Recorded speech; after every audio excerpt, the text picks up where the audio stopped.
Hi, and welcome to the Beacon Salon Speaker Series. In Season 4, the series stands as the flagship community educational outreach program at Beacon College in Leesburg, Florida. The series brings together brilliant minds and performers from the Sunshine State and around the nation to engage in discourse and debate in the spirit of the French salons of the 18th century. Beacon College is America's first accredited college or university dedicated to educating students who learn differently. Foremost, however, Beacon is a rigorous liberal arts school ranked by U.S. News & World Report as a top college in the southern region. The Salon Speaker Series honors the college's duty as an institution of higher learning to uplift the community, spark engagement, and sow seeds of conversation and discovery. In this installment, we'll explore the fascination with a certain red planet in our solar system. Space, the final frontier. From the moment earliest man lifted his eyes and marveled at the twinkling lights dancing above, mankind has had an enduring fascination with outer space. Now NASA and other organizations want to put humans on Mars in the coming decades. But it's not easy. Just how close are we to meeting these goals? And what are the challenges that stand in the way of making humans a multi-planetary species?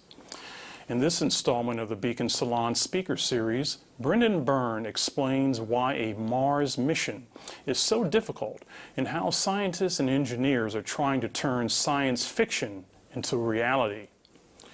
Brendan Byrne is a reporter and host at WMFE 90.7 FM in Orlando, covering the space beat, which includes everything from rocket launches to the latest scientific discoveries in our universe. His reporting is heard statewide on more than a dozen Florida stations, and he contributes to NPR's national programming. Byrne also hosts WMFE's weekly space radio show, Are We There Yet?, which began as a podcast more than 3 years ago. Byrne is a native Floridian, born and raised in Broward County. He moved to Central Florida in 2005 to attend the University of Central Florida. Please stay with us after his talk for a Zoom Q&A where you space cadets can ask him questions. There is still time to register for the webinar. Visit beaconcollege.edu/salon and navigate to the Speaker Series icon. Now, the Beacon Salon Speaker Series is proud to present Brendan Byrne. Thank you so much for having me. As was mentioned, my name is Brendan Byrne. I am a reporter and host at WMFE Public Radio in Central Florida and WMFV up your way on 89.5. You also can hear me on NPR. I'm a contributor to their space coverage there. And I also host a podcast called Are We There Yet?, which is also the title of this presentation. As you can see, I'm very creative with my names.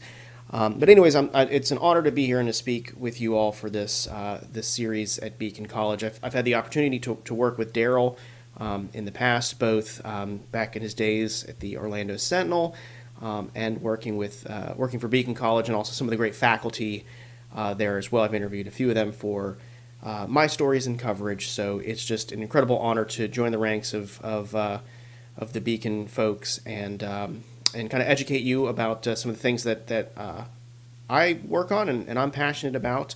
And one of those things is space.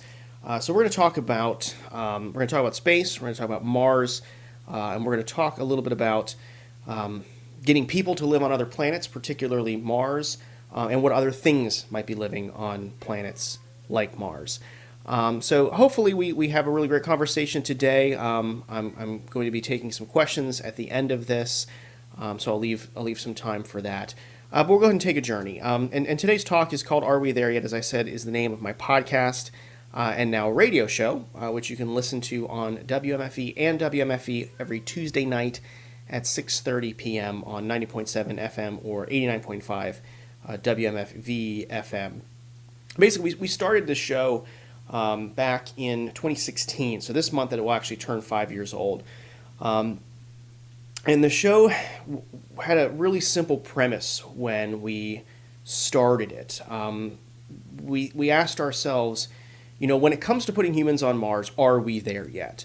And a lot of the early shows focused on putting humans on Mars. But we quickly learned that there were so many other interesting things happening in space exploration, and especially Mars exploration, that it wasn't fair to just talk about putting humans on Mars. While that is an extremely important topic and something that we will get into today, I really do think it's important to realize that there's a lot of other science that's happening, and there's also a lot of engineering and science and visionary thinking that goes along with putting humans on Mars or another planet, that there's a lot of tie back to other programs and other things that are happening here. So we're going to explore those things today, talking with the long-term goal of what it's going to take to put humans on Mars, but also looking at the things that we're learning along the way when it comes to this.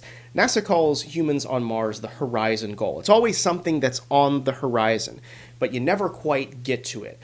But the voyage and the journey that happens as you're working towards that horizon is what really adds to scientific understanding of both our world, the Martian world, our solar system, and our universe. So we're going to explore all of those things today. I'm going to try to cram it all into 50 minutes. And if I don't get to some of these things, I really do hope that we can talk about it in the Q&A. So I'm going to save some time for us to do that. So before we even jump into anything, we're going to have to meet Mars.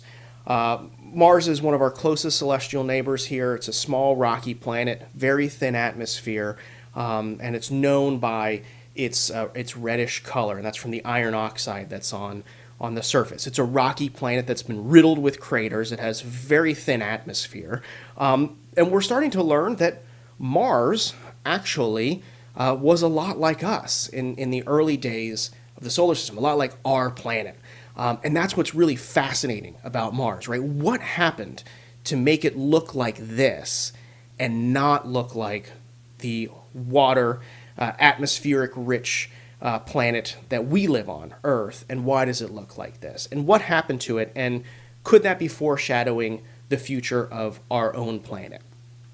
It's also a close celestial body, which means it's a good candidate for us to try to put people on it. As you know, we've put people on the surface of the moon in the Apollo program. The next logical step would be for us to put humans on the surface of Mars. Now, there are quite a few challenges that we have to talk about when it comes to putting humans on the surface of Mars. And so we're going to walk through a few of those challenges, and then I'm going to walk through some of the successes that we've had putting robots on Mars, and we'll talk a lot about that, and then we'll switch back into talking about putting humans on the surface as well. So one of the major challenges with Martian exploration is it's the time it takes to get there, the varying distance that Mars is to Earth, and the harsh environment of deep space travel. So let's first start with the distance. So the moon, let's say, the moon is our closest celestial neighbor that we've been to. 12 Apollo astronauts have stepped foot on it. We've sent, a handful of different scientific experiments to the moon. We plan on going back very soon. The moon is about 240,000 miles away from us. It just takes a few days to get there in a capsule, whether it be the Apollo spacecraft or whatever future spacecraft is coming. So only a few days. But Mars, on the other hand, is extremely far away. At sometimes its closest point, it's only about 300 million miles away from Earth. And that's at its closest point. So we're talking these massive distances away. We're not talking days to get to Mars. You're now talking weeks, not even. We're talking months to get to Mars. Mars and Earth were at their closest points when we launched, or would be at their closest points when we launched a bunch of missions this summer, and they took 7 months to get there.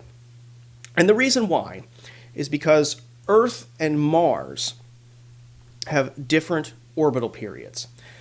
So that means they don't orbit around the sun at the exact same time. So they're not together all the time. There's not this constant distance, this universal distance between the two. It changes. And it's about once every 2 years they come very close together. And that is when you want to launch your rockets or launch your rovers or launch your humans if they're going to do a Martian exploration mission. It's that's what makes it so difficult. You have to plan your missions around this intricate orbital dance when these two planets are going to be the closest. And you don't launch to Mars, you launch to where Mars will be in 7 months. So there's a lot of math and a lot of planning that goes into it. So if you have a hardware delay or a funding problem, you miss your window. You only have a very, very small amount of time for you to get off of this planet and be able to get to another planet to utilize the least amount of fuel so you can take the most amount of stuff with you. So that's one of the reasons why it's very difficult. While these orbital dynamics are so important to planning these Martian missions. So once every 2 years. This past summer in July, we had 3 missions take advantage of this window. We had the United Arab Emirates sent their first mission to Mars, the Hope Orbiter. The Chinese Space Agency sent a mission to Mars. We don't know too much about that one. They're pretty secretive about that, but we know that there is an orbiter and a lander. And then if anybody's been paying attention to any of the space coverage over the past few days, we know that NASA landed the Perseverance rover on the surface of Mars, and that launched in July as well. So the 7-month journey to get there, all 3 of these missions took advantage of that transfer window. And there will be more missions that will take advantage of this transfer window that happens in some 26 months from July. So that's why it's really important. But that poses a challenge, right? It's a 7-month trip. Communications are delayed. It's about a 20-minute delay between here and Mars if you're trying to send a message to something. So anything that goes there has to be autonomous or be able to fly itself. The Perseverance rover landed itself. Scientists were able to cut down that time from 20 minutes to 7 minutes using some orbiters that were there, but there was still a delay. So if there was a problem, those rovers had to land themselves or troubleshoot themselves. And it's 7 months in deep space. And 7 months in deep space is a very difficult, it's very taxing on electronics and hardware, and if we're talking about humans, on the human body. We are protected from solar radiation from a phenomenon called the Van Allen belts that kind of blow away any of this dangerous solar wind and solar radiation from hitting us. But when you're in deep space, you don't have that. And Mars actually does not have that same sort of defense mechanism. So not only are you dealing with dangerous radiation, which we're really not sure what long-term deep space radiation will do to the human body. We know it has the ability to kind of scramble computer systems and hardware on space vehicles, but we're not sure what it would do on the human body. So if you're talking about a 7-month journey through deep space with radiation that we're not really sure what it will do to the human body, well, that's really dangerous. So those are some of the challenges of a human spaceflight mission to the Red Planet. We've got a distance of some 300 million miles, traversed through deep space, being pelted with solar radiation, and you also have 1 in 2 years, or a one-time opportunity every 2 years to pull off this mission. And then, mind you, return missions would have to fall into that same window as well. So right now, human missions are extremely difficult and extremely challenging. And we still are not sure that it will happen anytime soon. The earliest, some experts say that we'll be able to send humans to Mars is in the 2030s and the mid to late 2030s. That's a long time to have to wait for something like this, but there's so much that has to go into planning one of these missions. But missions to Mars have been a success. Mind you, they're not human missions, but they have been successful. There's a fleet of different rovers and orbiters and probes that have been sent to the red planet, dozens or handfuls at least that have gone there. And there have been from all sorts of different countries and from countries that have gone there. And there have been quite a few successes and quite a few failures. So if you take a look at this chart here, you can see this was written before Perseverance and the Tianwen-1 landed, but this was put up by a great organization called the Planetary Society. If you don't follow the Planetary Society, definitely give them a follow. They are at planetary.org. Their CEO is Bill Nye, the science guy, and they do some really great public outreach and some really great government lobbying for space exploration. So they put together this incredible map of some of the successes, failures, and the future missions to the red planet. You can see that there's quite a bit that have happened, and quite a few successes, especially the success of Perseverance last week. So before we kind of get too deep into talking about some of the human aspects of a mission, I'd really like to dig into some of these robotic missions that are paving the way for our human explorers to go to the red planet. And I think I'm not going to cover all of them because that would take up all of my time here. But we're going to highlight some of the more interesting ones that happened recently. And I want to start with the Mars exploration rovers. Now these are known as the MERs, Mars Exploration Rovers, but you will probably recognize their names, Spirit and Opportunity. So these were a dual set of rovers that were sent to the red planet in 2004 by NASA. To kind of have some kind of built-in redundancy. Putting a rover on Mars is very difficult. There had been quite a few failures before this, so why not send two and increase your chances of having a successful mission?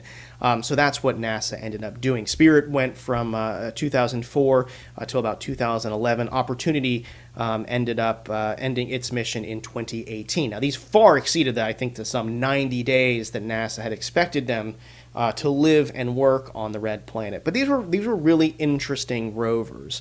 One thing that was interesting about them is they're smaller rovers, so they were able to use these solar panels to power them instead of using some of the more dangerous and complex radiothermal nuclear generators that we'll talk about in some of the future rovers that are out there. So they used these solar panels, so they were a lot lighter, a lot less dangerous, a lot less complex, but that also led to their demise. They would get Martian dust would cover them up, or in Spirit's case, Spirit got stuck in a sand dune and really couldn't go too far. But they did some really, really interesting things for space exploration and for Martian exploration. One is they confirmed the existence of previous liquid water on the planet. Now, why is this important? Well, scientists and astrobiologists believe that for there to be life, it is most likely, because the life that we know here on Earth would need liquid water. So that's what we know about life here. That is what we look for on other worlds when we're searching for either current signs of life or evidence of previous life on planets. Scientists have a pretty good idea, or have a really good hypothesis, or think that there was prehistoric life on Mars. Mars was once, thanks to Spirit and Opportunity and some other geological surveys, we know that Mars was once filled with water and lakes and had an atmosphere and had all of these conditions that are quite similar to the conditions here on Earth that sustain life here.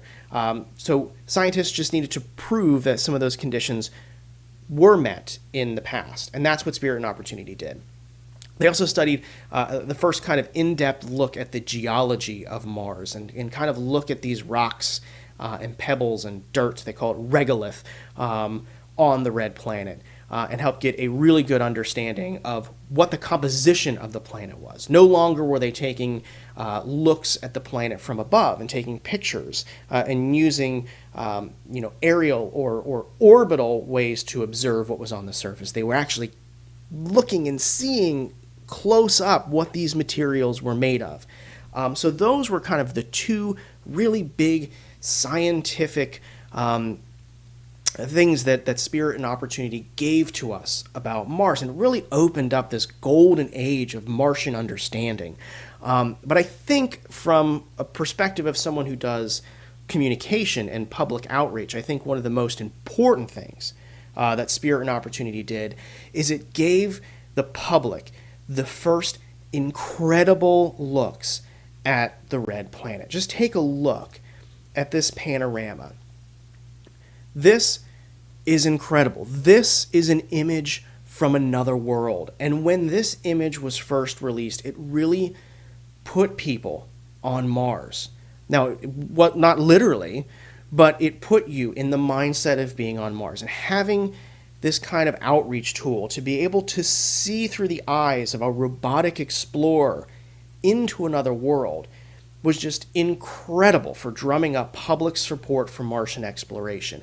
And it really just opens up so many questions. Even if you're not a scientist, you look at an image like this and you want to go there. You want to know what happened to it. You want to know what those rocks feel like. You want to know what it smells like. You want to know what it would be like to be on the surface of another planet. And we were able to do that with Spirit and Opportunity. And I think that is kind of one of the misunderstood things that Spirit and Opportunity did for science and understanding and public support for Martian exploration is deliver just these incredible images of the surface. Now, since then, we've had even more incredible images delivered to us. But this was kind of that first look of another world. We're putting ourselves, in the shoes of this alien explorer on another planet and seeing this beautiful desolation, this incredible, rust-colored, pebbled world that really, for the longest time, was just a red blip in the night sky. And I think that is the most beautiful and poetic things about science, is being able to see these incredible images from another world. So I hate to hark on that, but I think that was kind of one of the most consequential things that came from these, from a public opinion standpoint. Mind you, the science that came from these were just incredible. But for folks like me and you, this was really neat. This picture speaks volumes and really does inspire people to want to reach out and go to Mars. We had another really great a scientific mission called the NASA's Mars Reconnaissance Orbiter. It's called the MRO. And if you've been following any of the recent Perseverance coverage, you'll know that the MRO helped that vehicle land. It helped relay information back and actually caught some really cool images of the Perseverance landing on Mars. Now, the Mars Reconnaissance Orbiter, it went into orbit in 2016. Its main goal was to take a top-down look at geology and weather. And one of the main things it looked at was, is Earth's geology unique? We wanted to compare the geology on Mars and the geology on planet Earth and see, are we a diamond in the rough? Are we a 1 in a billion entity in our solar system or in our universe? Is Earth unique, or are features found on Earth also found elsewhere? And are they found right in our backyard, our closest celestial neighbor? And it also did a study of how much ancient water was actually on Mars. So we have the Mars exploration rovers were able to confirm the presence of previous liquid water. Now the Mars Reconnaissance orbiter was there to see, just how much of that planet was covered with water, because that is what we're going to use to determine if it could have ancient life, if it could have ever sustained life in its history, because we know that we need liquid water to foster life. So we need to know how much there actually was on the planet. So the Mars Reconnaissance Orbiter is still up there, still doing great science, and as we'll talk in a little bit, it also helped Perseverance land and caught some pretty incredible images of it landing. The next one is NASA's Curiosity rover. Now this is a fascinating little machine that is still doing some great science on the surface. It landed in 2012, and its goal was to see just could Mars support life, and it wanted to take some long-term weather and radiation observations. So it did a lot of really interesting geological work, actually drilling samples and sucking it into a lab on board on that deck of it and processing these samples and looking to see what was in them, and then taking long-term weather and radiation observation. Now, as you know from us talking about the difficulties of landing on Mars or sending humans to Mars, we know that radiation is a really big deal. So being able to see what kind of radiation is being absorbed on Mars is very important for future human explorers. As I mentioned, our planet here, we're protected from that solar radiation, but Mars is not. So we would have to plan how much radiation potential astronauts would be exposed to, and how can we mitigate that radiation exposure. So Curiosity is doing very good work in trying to preview the living conditions for future Martian rovers, but also future Martian astronauts. And that rover is still kicking and still doing some great science down there on the surface. Now, I kind of alluded to this before. This is the Mars Perseverance rover. I think back then when this photo was taken, it was only named Mars 2020. But this is the newest rover, and I love this image of Mars Perseverance because you can just see how friggin' big this thing is. I mean, this is like a VW bug that is now rolling around the surface of Mars. Well, it's not rolling yet. It's on the surface of Mars that will eventually be rolling around. You can kind of see at the back right of that image, you can see some technicians and engineers there in some bunny suits, and it really gives you a sense of scale as to, how massive and big this thing is that's out there exploring Mars. And we'll talk a little bit about what it's doing in a little bit, but I want to talk about a thing called EDL. This is Entry, Descent, and Landing. And we talk about it in the context of rovers because it's a very difficult part of a robotic mission. But it's also going to be a challenge for future human missions and spacecraft. So the Martian atmosphere is very thin, and usually these things are coming in very fast, some 15,000 kilometers an hour, after they've been zooming through the solar system for 7 months. You have to slow down because you cannot crash into that. But the Martian atmosphere is really difficult because it's not quite thin enough to slow you down using parachutes. So you have to get kind of creative. So NASA came up with this plan. So basically, it will come through the atmosphere. The atmosphere will slow it down for just a little bit, and then a supersonic parachute will deploy. Now, as I said, that parachute is not going to be enough to slow it down. But also, we can't drive it here on Earth because there's a delay of minutes. So you can't grab a joystick and drive it around. So it used a radar system to help find a landing site in a place called Jezero Crater. And once it locked onto that landing site, a sky crane is what it's called, actually came out of the spacecraft. And there's a crane and a little rover, and the rover is hanging underneath it. Now this crane is still flying pretty fast because it can't slow down all the way with those parachutes. So it's got a bunch of rockets on the bottom of it. And those rockets slow it down just enough so that it hovers, and then using cables, the rover is dropped on the surface. It's absolutely incredible. That's how Curiosity landed. It sounds absolutely wild as from an engineering standpoint, as this is the way that you're going to land on another world. But it worked for Curiosity. But we never knew what it looked like. As much as engineers wanted to, they never had cameras on it. Well, for this particular mission, they did. They had multiple cameras on the vehicle. They have a camera that's looking up at the parachute and a camera that's looking down from the rover. And they are just incredible images. If you haven't seen them yet, I'm going to show them to you just because they are really worth watching again. So I'm going to kick it over to 3 minutes of the harrowing EDL, the entry, descent, and landing of Mars Perseverance rover. We are starting the straighten up and fly right maneuver, where the spacecraft will jettison the entry balance masses in preparation for parachute deploy and to roll over to give the radar a better look at the ground. Indicate chute deploy.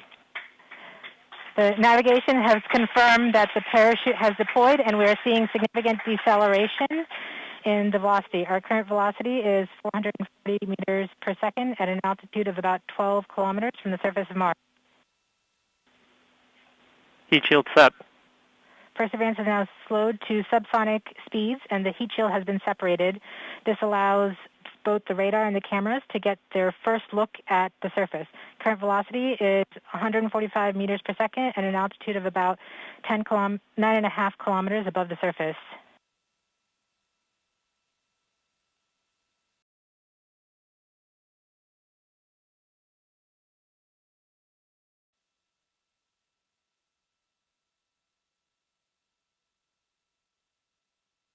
Nav filter converge. Velocity solution 3.3 meters per second.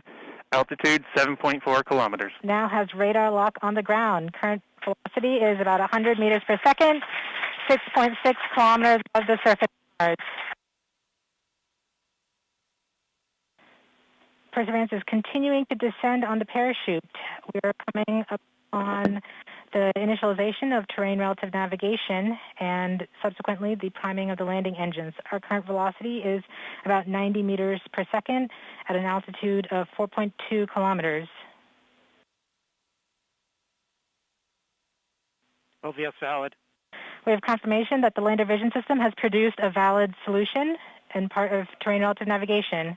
Priming. TBA is nominal. We have priming of the landing engines.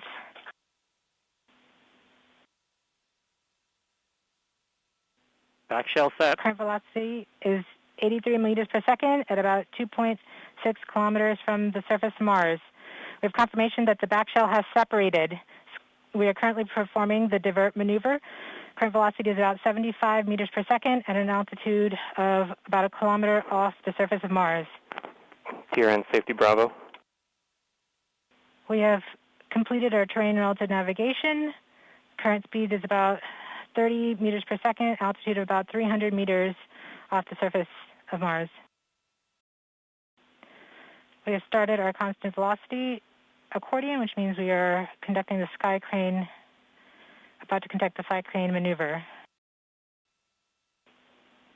Sky crane maneuver has started, about 20 meters off the surface.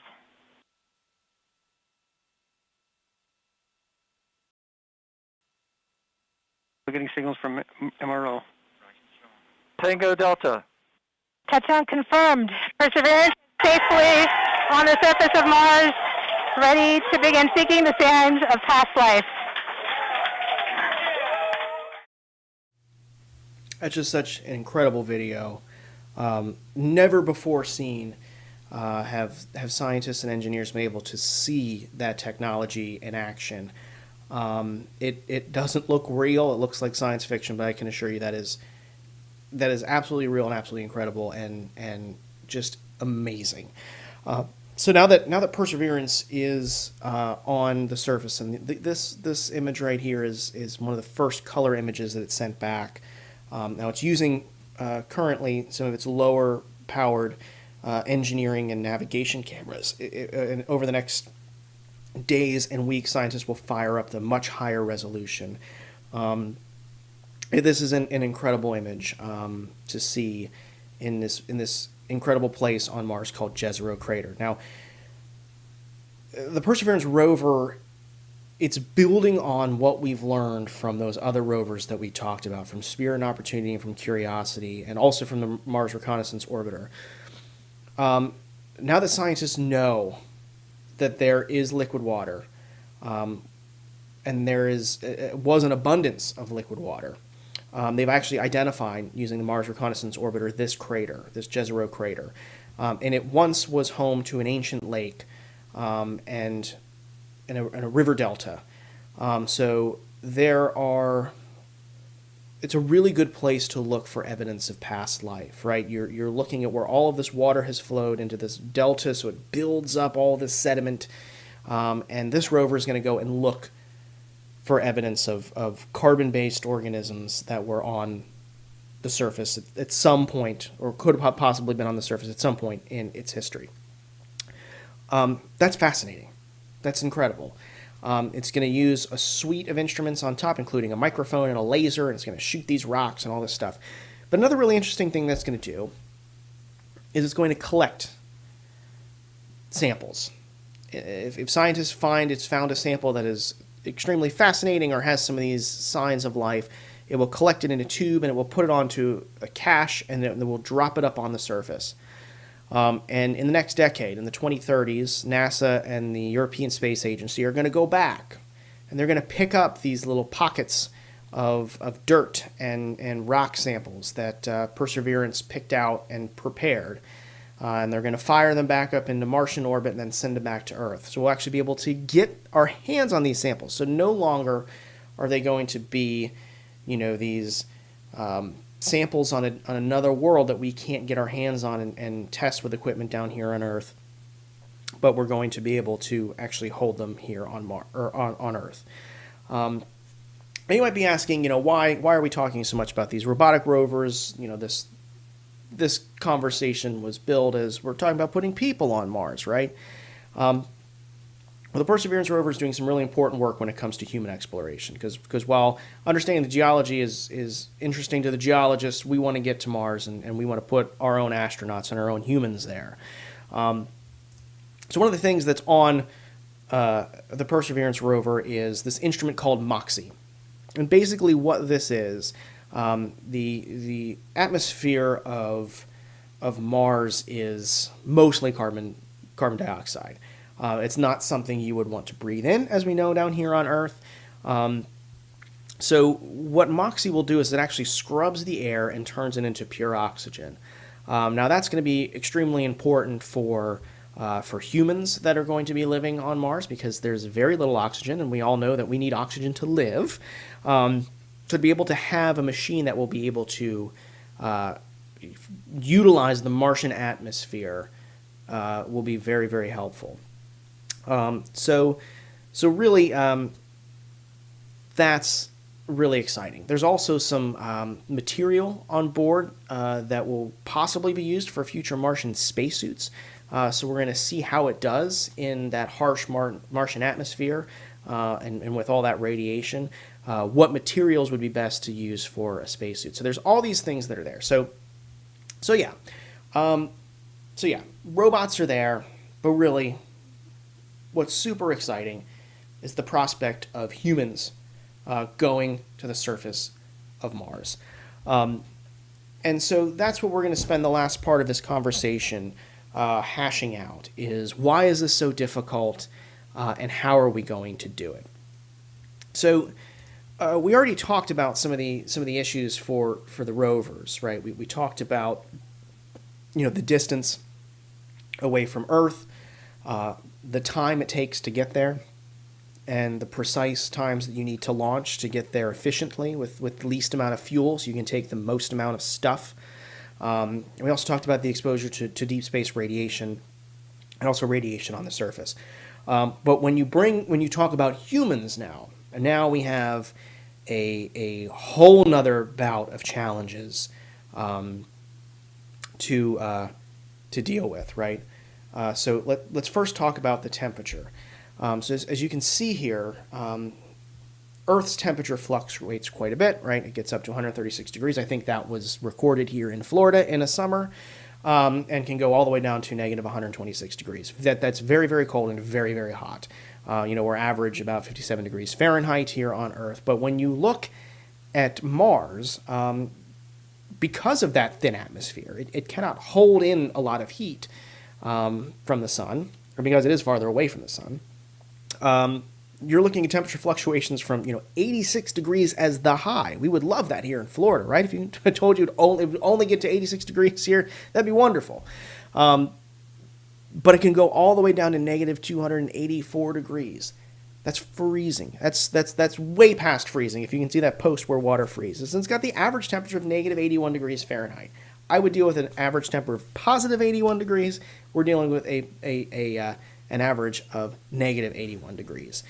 And part of that is from the atmosphere, right? So this is the atmospheric composition of Earth is in blue here. It's mostly, pretty safe nitrogen and life-giving oxygen, 21%. And there's some other things in ours. But if you look at Mars, you got some really dangerous stuff. Your carbon dioxide, argon, all these other different chemical compositions in the atmosphere. You can't breathe it. You'd either have to bring your own life support for like water, food, oxygen, or you'd have to figure out a way to use it. And there is nothing on Mars. We have seen those pictures that we got back from Spirit and Opportunity and the ones that have come back from Curiosity and Perseverance. There is nothing there. There's not a 7-Eleven. There's not a Publix. There's not even a darn lake for you to just grab drinking water from. So you have to bring all of this material with you. And to do that, a human mission to Mars, it would take a massive amount of stuff that you would need to survive. If anyone saw the movie The Martian with Matt Damon, it was based on a book by Andy Weir, they used a system called the Hermes. And this is an image from the movie. This is not real hardware, but you can see just how big this is because you have to get all of this stuff there. And the more stuff you need to bring, that means the more fuel you need to get it there, to get it out of the gravity well of Earth and to stop it once you're flying through space, to slow down enough to land on Mars. You've got to have everything with you. You've got to have your water, your food, your oxygen, a way to deal with your waste. All of these things. You need ways to communicate. You need ways to build habitats, which will likely be underground for our first Martian explorers. And that's going to take a lot of stuff. And you need a lot of stuff because you're going to be there for an extended period of time. It takes 7 months to get there. So you're going to need the stuff while you're getting there. You'll need stuff while you're there. And then you got to wait for those orbits to match back up again for you to come back home. So you have to keep everything with you. It sounds like an impossible task, but NASA and other agencies, including private organizations like SpaceX, are working to do that. And for us to do that successfully, we're not just going to go to Mars first. We're actually going to start a little closer to home, at the moon. As I mentioned at the start of this conversation, Mars is some 300 million miles away at its closest point. The moon is a constant 240,000. Yeah, that's far. But when you think about it in the grand scheme of things, that's pretty close by. So NASA has devised a new program called Artemis. And the Artemis program, Artemis in Greek mythology was the twin sister of Apollo. Apollo was NASA's first program to the moon. Now we have Artemis, which will return humans again. And if you can see in that image from NASA, there's Mars poking out right behind it. Mars is on the horizon. There's that horizon goal. And the plan is to launch a series of missions from the Kennedy Space Center. Artemis 1 will have no crew. Artemis 2 will have a crew that will orbit the moon and then come back home. And then Artemis 3 will land humans on the surface of Mars. And from there, we hope to learn about all the things that we're going to do later on. So we're going to set up a base camp. There's going to be a small space station in the orbit of the moon to help facilitate these missions back and forth. So this is the Artemis plan.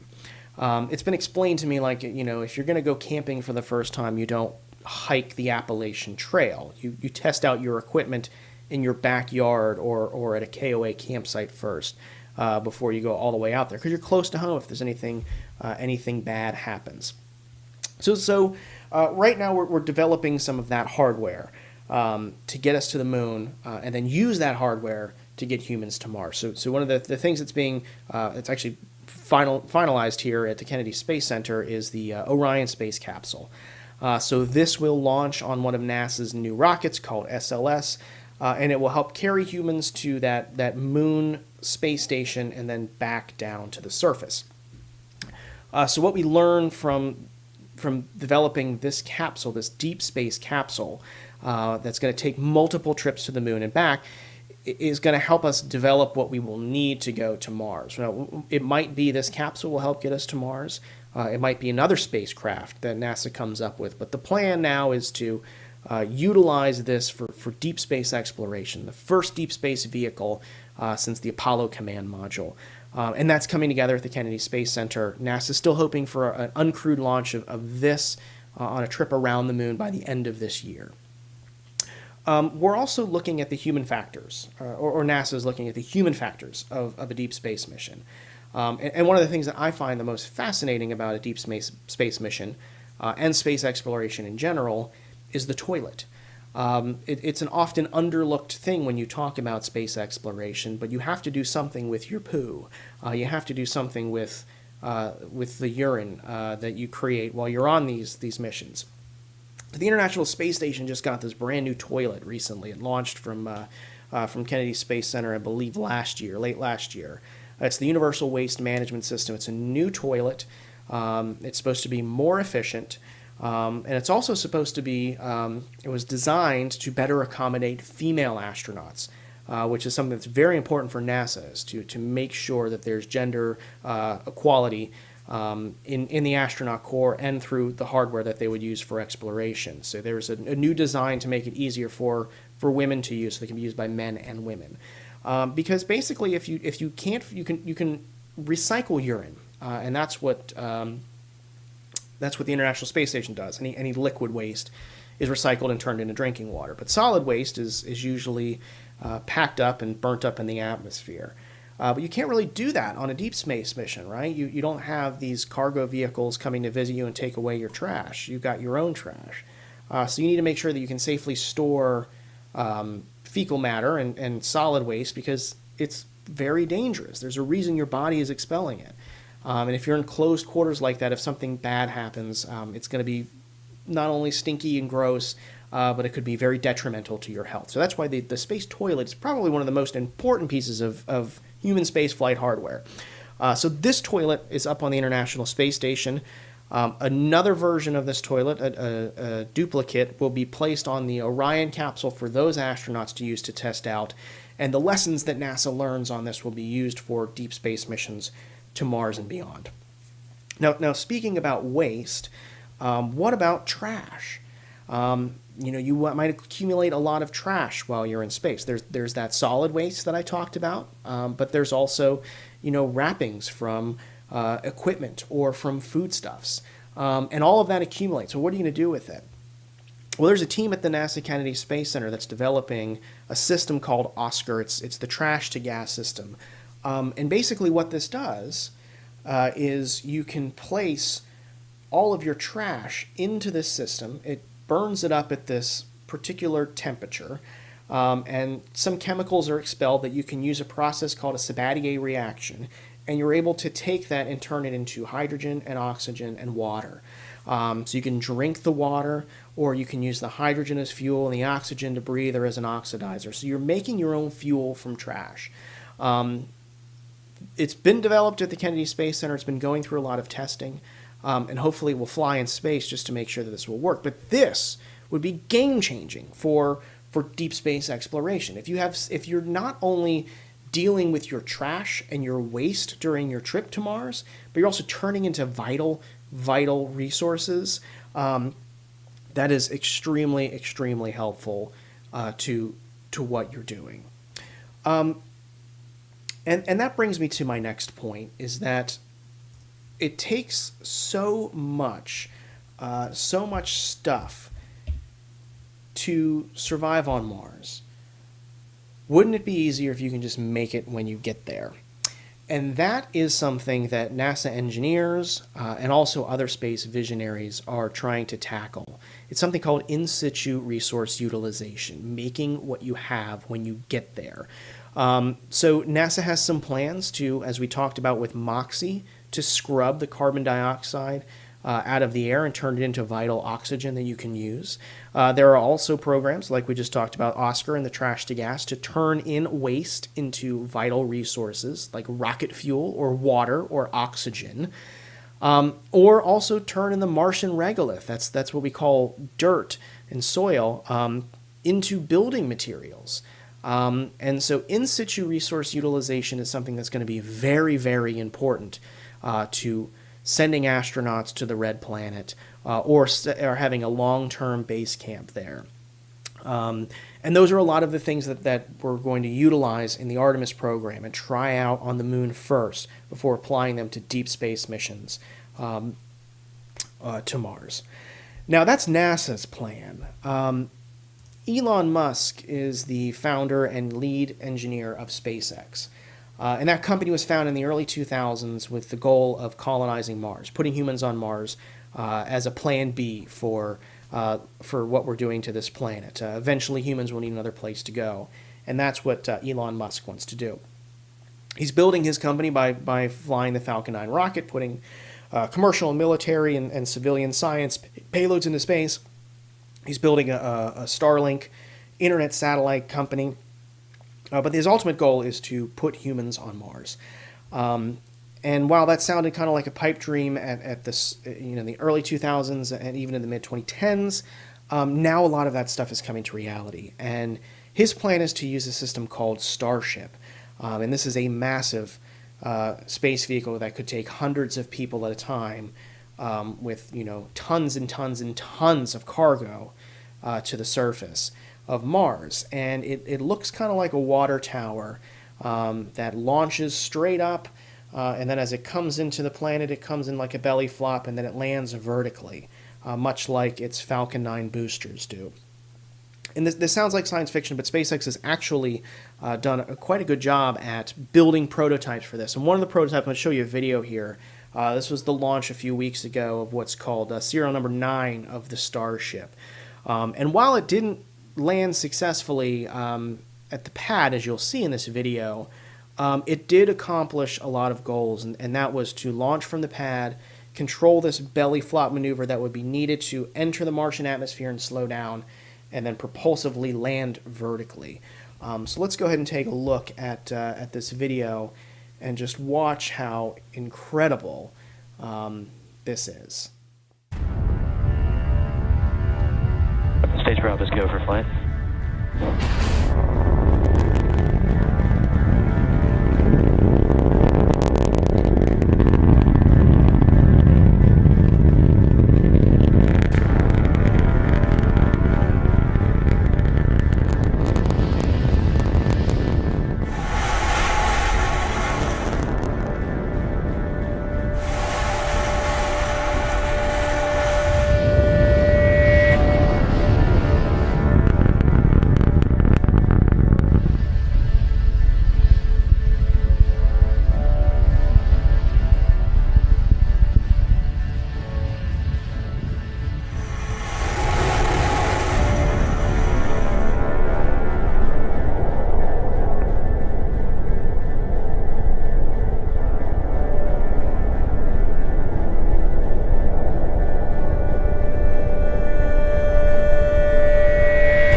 that video is really cool. You know, SpaceX is still years, if not decades, away from putting humans on Mars, and you know, NASA is the same. So I don't want to leave this conversation with you thinking, well, oh, nothing's going to happen. You know, I want to give you something to look forward to.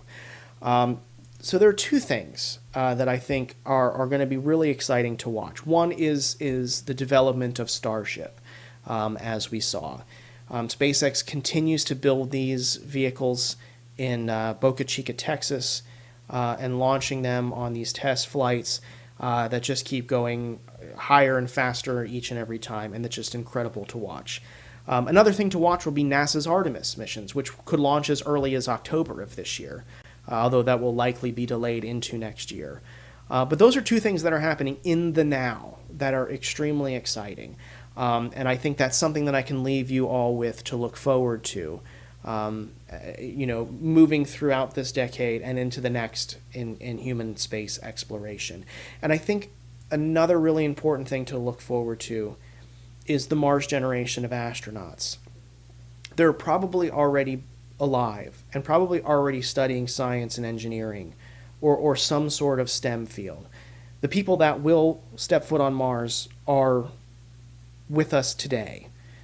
And I think that is one of the coolest things to think about, is that our kids or, you know, our nieces or nephews are going to be the ones that will suit up in that Martian spacesuit and plant their boots on the red planet for the first time.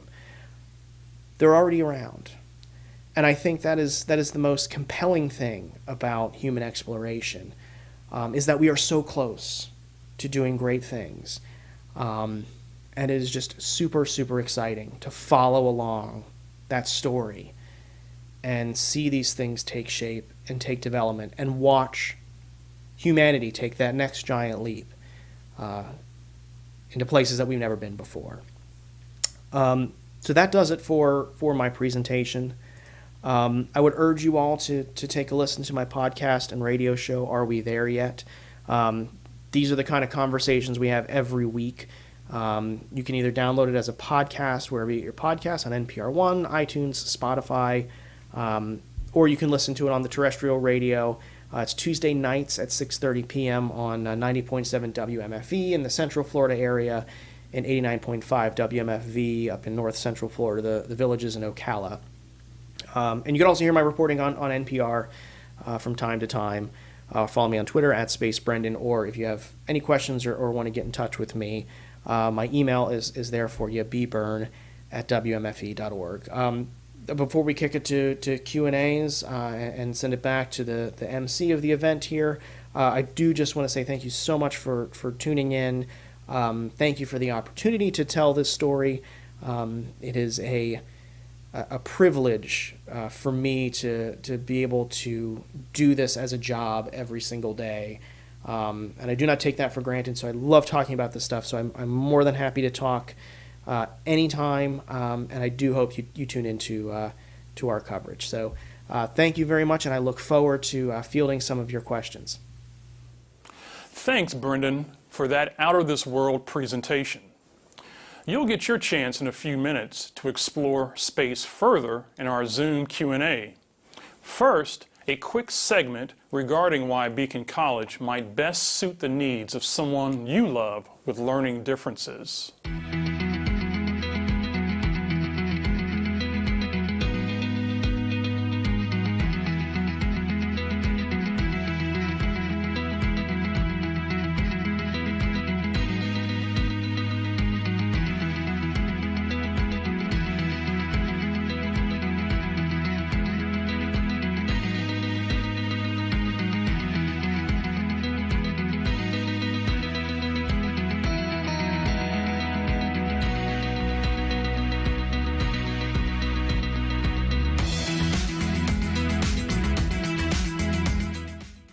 For more information about Beacon College, visit our website at beaconcollege.edu.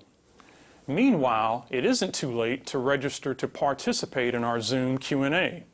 surf to beaconcollege.edu/salon and click on the Brendan Byrne event to locate the registration link. So, it's about that time. Let's welcome Brendan Byrne. Welcome aboard, Brendan. Thanks for having me. Well, it's a pleasure. I love the presentation, and I think we already have questions queued up for you, so let's blast off. What's our first question tonight, Ron? Do you think there are parallel universes, and also does time really go by fast when you're traveling to another planet? That is very well, I answer for sure. Are there parallel universes? Maybe. Does time go by differently when you travel? Probably. We haven't done any of that yet, so I haven't been fortunate enough to report on that. But we have a wonderful portion of our program on Our Way There Yet where we have a cosmologist who answers all sorts of questions of theories of relativity. So I will put that to him, but unfortunately, I can't answer that one right now. And I should remind the viewers out there that if you have additional questions for Brendan, please type your question into the Q&A portion of the Zoom webinar. Ron, is there a second question tonight? There is. Someone would like to know, is time travel possible? Ooh, that's another relativity question. I don't know. I don't know the answer to that. I would like to think so. I don't know. I know that there's a few things that I've regretted in my past that I would like to fix. But I don't know if time travel is possible. That is kind of out of the scope of what I cover. But again, those are some of the big questions that scientists are asking when you talk about faster than light travel. Or trying to go to places outside of our solar system, like to these new exoplanets we're discovering around other stars. We are going to have to travel faster than light if we're going to make it there, and bending space and time are something that you'll have to think about when you do that. So it's very well possible that time travel will happen. I don't think it's happened now, but we'll leave it at that. Another person has asked, if you had the opportunity to travel to Mars, would you go? I wouldn't be the first person to travel. I remember when I first took over this beat back in 2015, my wife had a conversation with me, and I thought it was kind of silly at first, where she said, well, yeah, if you're going to cover space, if you get the opportunity to ever go to space, you can't. It's too dangerous. And I kind of laughed it off and said, well, that will never happen. I'll never get the chance to go to space. But that is actually a lot more possible than I thought even just 5 years ago or 6 years ago when I took over this beat. SpaceX is going to be flying private astronauts both to the International Space Station and into orbit, possibly as soon as the end of this year, if not early next year. So those are the kind of the questions that I have to ask myself is, if I have an opportunity to report from space, will I do it? And I think, yes, I would, but I probably wouldn't be the first journalist to go. I'll let someone else take that chance before me, Daryl. I don't blame you a bit. Don't blame you a bit. Well, let me ask you some questions too. And once again, if you guys out there have additional questions, please feel free to type your question into the Q&A portion of our Zoom webinar this evening. With China's Tianwen-1, I hope I said that right, the United Arab Emirates Hope probe and NASA's Perseverance rover on Earth's neighboring planet, is it fair to say that we find ourselves in a space race comparable to the energy of the late 50s and the 60s? I really do think we are, Daryl, and that's a really good question. I think there are a lot of companies that are trying to get to places like Mars and the Moon.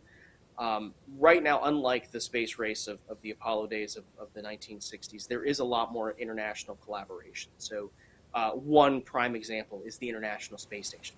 There's multiple companies that run that. We have a relationship with Russia and Japan and the European Space Agency to run the International Space Station. And quite frankly, next month, NASA is launching a Japanese astronaut and a French astronaut from the ESA on SpaceX's Crew Dragon capsule from Kennedy Space Center. So you can see that international collaboration that's happening. But a lot of the politicians, the people that are responsible for funding these programs, they do see China as a threat to a national superiority when it comes to space exploration. And China's rapid development of what they're doing, they're sending their taikonauts into space, and they want to build a space station, and they've got this ambitious rover at Mars. It hasn't landed yet, but it's in the orbit of Mars.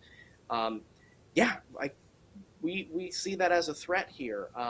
So if we want to maintain our space superiority, we have to beat China. And I think that's kind of propelling our space policy moving forward into this decade and probably into the 2030s. So yeah, there is a new space race brewing, and it's us against China at this point.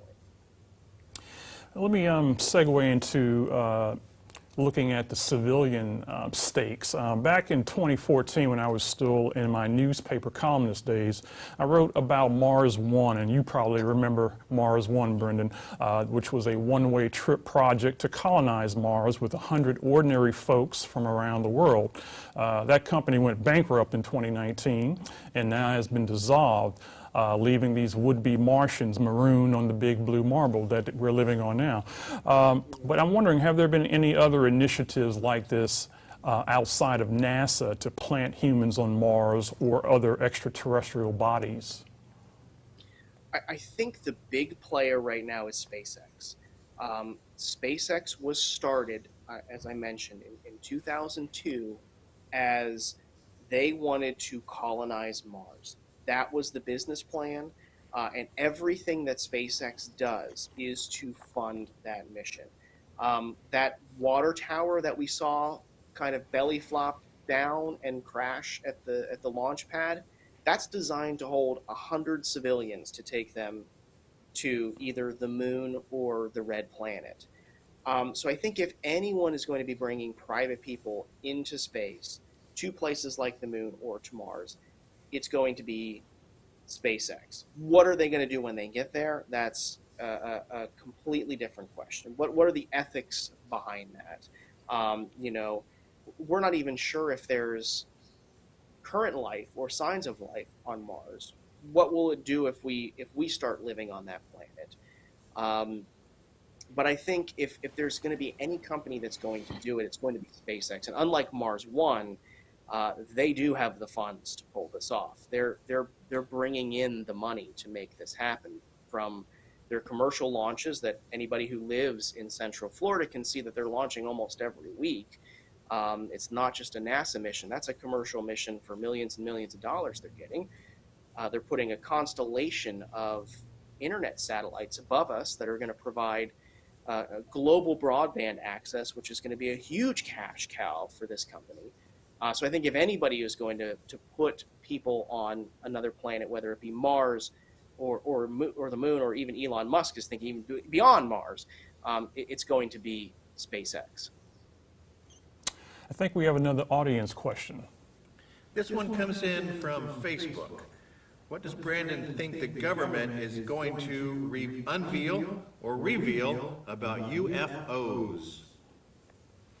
That's always an interesting question. I know that there has been some legislation or executive orders to release what we know about UFOs. I think the more interesting thing is, what we're doing to explore, outside of our planet. The UFOs, there's usually some sort of explanation for what they are. But I think the more interesting thing is, what is the U.S. government going to reveal about their ambitions to explore outside our planet? A lot of people think UFOs mean that there are aliens coming to visit us, but I think, really what our government needs to do is invest in a lot more money to survey our skies and see if there are, other alien civilizations outside of our planet and our solar system. So I think that's the more important question to ask. Not what is our government hiding from us, but it's what is our government willing to do to explore what is out there. So I think that's more important. All right. In November, NASA's Planetary Science Division's Mars Architecture Strategy Working Group delivered a final report to NASA titled A Comprehensive Program for Future Mars Exploration that lays out an agenda for investigating Mars using a wide range of approaches meant to kickstart a higher cadence of scientific discovery at a sustainable cost. What has been the response to what the group has outlined in this report, Brendan? So they're actually having discussions now, and what happens with our future Mars exploration actually starts with what is there now. So there's the Perseverance rover, and I mentioned a bit in my talk about the sample caching. So basically, the Perseverance rover is out there to look for ancient signs of life. Scientists are pretty sure that not only was Mars covered with water, but it had a very good chance of harboring actual life, whether it be very, very tiny microbial life or something larger, a larger organism. But they think that the evidence of that is locked in the fossil record of Mars. And that's what Perseverance is out there to do. But more important, Perseverance is out there to collect samples of the Martian soil and rocks and put them into these little tubes and leave them laying all on the Martian surface. And through this partnership, through this long-term Martian exploration plan that NASA and other agencies are looking at, they're going to go back, send another rover to the surface and pick up these samples, shoot them up into Martian orbit, and then send them back to Earth.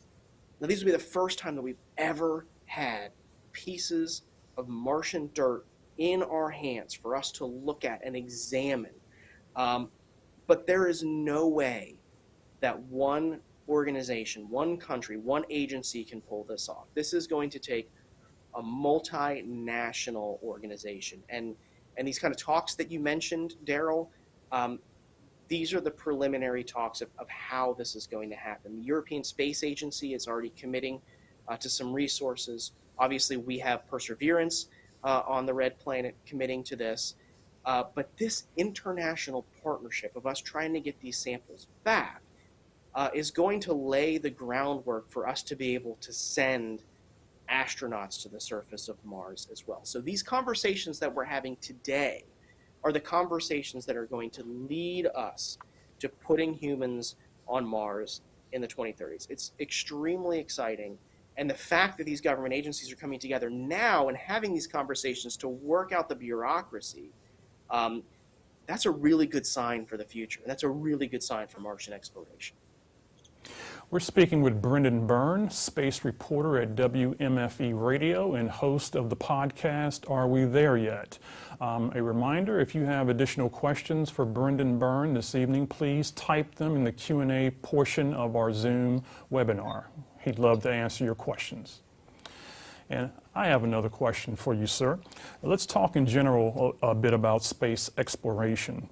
So it seems that President Biden is a space cadet in the fondest sense of the word. The Washington Post reports that since coming into office, he's installed a moon rock in the Oval Office, watched NASA's Mars Perseverance rover landing on Mars, and backed a pair of the previous president's space initiatives, the Artemis program, which is NASA's effort to return astronauts to the lunar surface, and the Space Force as a sixth branch of the armed services. My question to you is, how unusual is it for an incoming president not to stall or to kill space initiatives backed by previous administrations? That's a really good question, Daryl, because that's the problem with government-sponsored space exploration, right? These space missions take longer than 4 years or 8 years, which are, your presidential terms, right? So when a president comes in, they usually want it to be their legacy, right? Their, the initiatives that they put in to be the ones that they take credit for. And we saw a little bit of that with the Trump administration when Vice President Mike Pence, who really took over a lot of the space initiatives for the Trump administration. He was the chairman of the National Space Council, which was re-upped under the Trump administration. But they said, we are going to put humans on the moon by 2024. Well, why that date? Because that would have been the end of a second term of Trump. So you're always setting these goals to fit within your presidential administration because that is your legacy.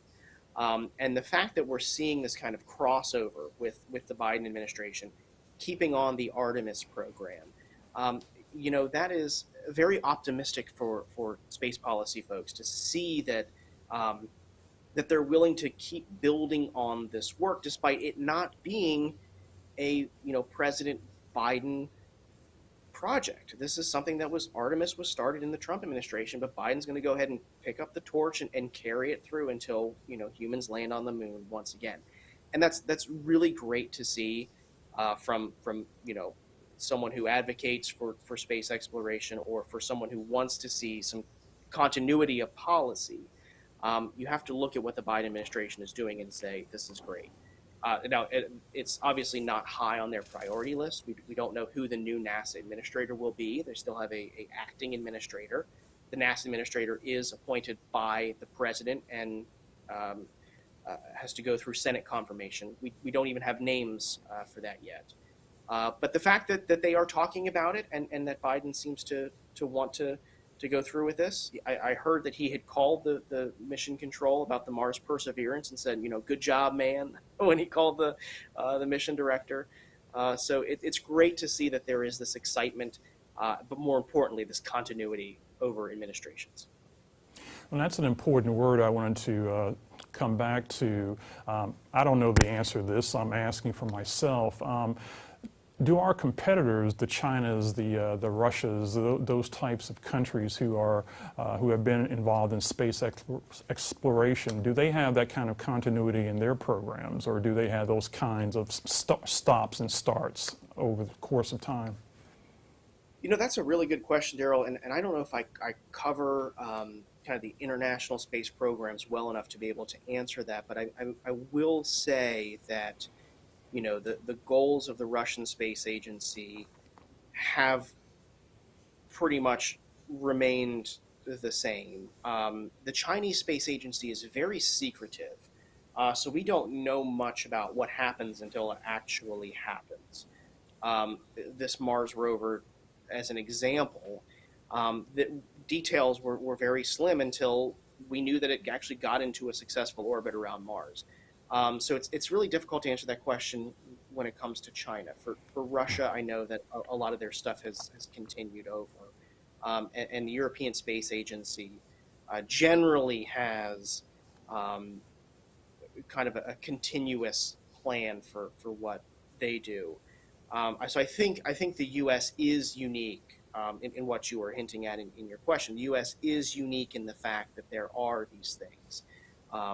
But again, a lot of it does continue over from administration to administration. This commercial crew program, we watched SpaceX launch astronauts. That was started in the Bush days, So, but the Obama administration was the one that really picked up that torch and developed it. So there is continuity. There are some breaks in continuity, but I do think the United States is unique in that sense that is something that we have to worry about. One thing, even though Biden has shown that he is a supporter of space exploration, one thing still seems unclear.